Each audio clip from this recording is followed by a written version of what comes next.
Hi guys, at the time of the recording of this, it was still not clear the identity of the man who carried out the attack on the synagogue in Manchester, which claimed the lives of 2 individuals, and whether he was part of a bigger organisation. Now, the police have deemed it a terrorist incident, but with that lack of information, it hasn't stopped so-called journalists from injecting their own opinions into who was actually involved and the motivations behind it.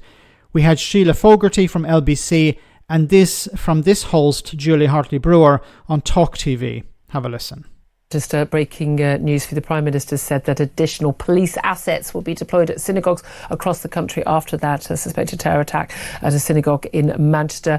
Speaking as he flew back to the UK from a summit in Denmark to chair an emergency COPA meeting, he says, "We will do everything to keep our Jewish community safe." I've got to be honest with you, Prime Minister, I don't think you have done enough to keep our Jewish community safe. I think when you happily allow these pro-Palestinian marches on the streets, and yeah, the last government did too. I think it was a point when they were supportive of the Palestinian people and people in Gaza. They're just pro-Hamas marches. A lot of the people who organise them are very, very closely linked with the Hamas terrorists who launched the attack on October the 7th and still hold hostages right now, starved and beaten and tortured in tunnels under Gaza City and elsewhere. When so little is done, when pro-Palestinian activists are able to freely basically set off fireworks and act with impunity on our streets, as they did in London only last night. If you look at my social feed, you'll see I've just retweeted some images of that. Not a police officer inside. When a Jewish man, Gideon Volta, is told off for walking along on one of these pro-Palestinian marches against the route of traffic and being told he has to leave because he is openly Jewish. When children who go to schools that are Jewish schools are told, don't wear your blazer. We don't want anyone to know you're Jewish. When every synagogue in this country has to have a guard outside, more than one guard outside because of the fear of attacks. When people are routinely being harassed in the street, on social media, in public, on public transport. Sorry, it's too late. It's too late, Prime Minister. And when you recognise a Palestinian state, the cause that has been used to justify so much of the, not anti-Zionism, not pro-Palestinian, not anti-Israel, but anti-Semitic views and opinions and attacks on our streets, you gave them succor. You basically said, carry on, we'll give you the reward. That's what you did. I couldn't take any more of this. I had to stop it here, I'm sorry. Because she's talking absolute tripe. We don't know the motivation behind the attack. She's automatically said this is related to the Palestinian marches. There's no connection yet. Maybe this will be made later on, but I don't know, and she doesn't know the motivation behind this. But she's automatically going to, well, this is because of the Palestinian marches. Oh, the Prime Minister hasn't done enough. He should stop these marches. He should infringe upon people's right to protest, people's free speech. These are the same people who keep talking about free speech all the time. Saying how it's taken away, how Keir Starmer is acting like a dictator, how Labour don't care about free speech and we need to go to the United States and ask them for help. Send Nigel Farage over to complain about free expression in the UK. And now she's saying these marches should be shut down because I don't like them.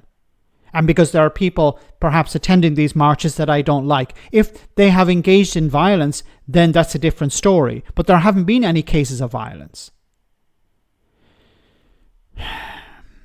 What's required is cool heads in a situation like this. For the media to take a step back, to report the facts when the facts are available, not to fill in gaps with your opinion. She's attacking 2 people here. She's attacking the Prime Minister for what she believes is not doing enough by banning protests, and she's attacking the protesters who are, in their eyes, standing up to genocide in Gaza. But there's no connection here with the attack on the synagogue. Not yet. Until there's a connection, you should not be making that connection. You're supposed to be a journalist. People listen to you. People get their information from you. I've said before, I'm not a journalist. I've no journalistic background, but I understand that you should not jump to conclusions. And if you do, you have to understand that there are consequences to that. We do not know the motivation behind this. If we eventually do, then we can see about how do we stop it in the future.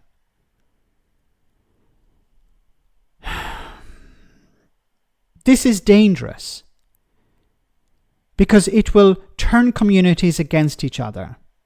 What's needed at the moment is unity.